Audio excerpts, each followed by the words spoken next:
గాజు చిత్రం నేను నిన్న రాత్రి చూడడం జరిగింది. చాలా బ్రహ్మాండంగా ఉంది. అంటే ఇంగ్లీష్ మూవీని తలపించే విధంగా ఉంది. బట్ మన దేశ రక్షణ కోసం మన ఆర్మీ చేసినటువంటి ఫైటింగ్ కానివ్వండి, రెండోది ఆ ప్లానింగ్ కూడా, సినిమాటోగ్రఫీ కూడా చాలా ఎక్స్ట్రాడినరీ ఉంది. రెండోది అందులో సెలెక్షన్ ఆఫ్ ఈ నటీనటులని చాలా బ్రహ్మాండంగా చేయడం జరిగింది. దాంట్లో ప్రత్యేకించి రానా గారికి, డైరెక్టర్ గారికి, మిగిలిన ఆర్టిస్టులకు అందరికీ నేను మనస్ఫూర్తిగా అభినందనలు తెలియజేస్తున్నా. ఇది 2 గంటల 10 నిమిషాలు ఉంది, కానీ బ్రహ్మాండంగా వచ్చింది మూవీ. ఈరోజు అంటే ఆ రోజుల్లో మన విశాఖపట్నాన్ని రక్షించుకోవడానికి కానివ్వండి, రెండోది మన దేశం కోసం, మన దేశ సరిహద్దుల కోసం వీర జవాన్లు పోరాటం చేసినటువంటి సందర్భం కానివ్వండి, రెండోది దీంట్లో ఆ షిప్ కూడా తీసుకుంటే నీకు ఆ సినిమాటోగ్రఫీ చాలా ఎక్స్ట్రాడినరీగా చేశాను.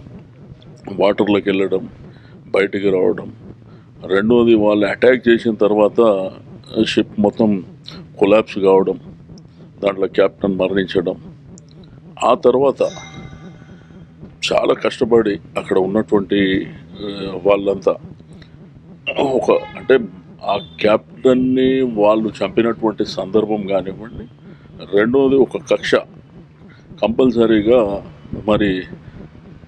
పాకిస్తాన్ షిప్ని ముట్టడి చేయడం, లేకపోతే ఈ వార్లో వాళ్ళని అంతం చేయడం అనేటువంటిది ఛాలెంజ్గా తీసుకొని అందరూ దేశం కోసం జాతీయ గీతాన్ని పాడి, రెండోది ఆ షిప్ను కూడా బయటికి తీసుకురావడానికి నానా కష్టాలు పడి, ఎందుకంటే టోటల్గా కొలాప్స్ అయిన దాన్ని మళ్ళా సిస్టమ్ని ఆపరేట్ చేసి మళ్ళా వార్కి వెళ్ళడం.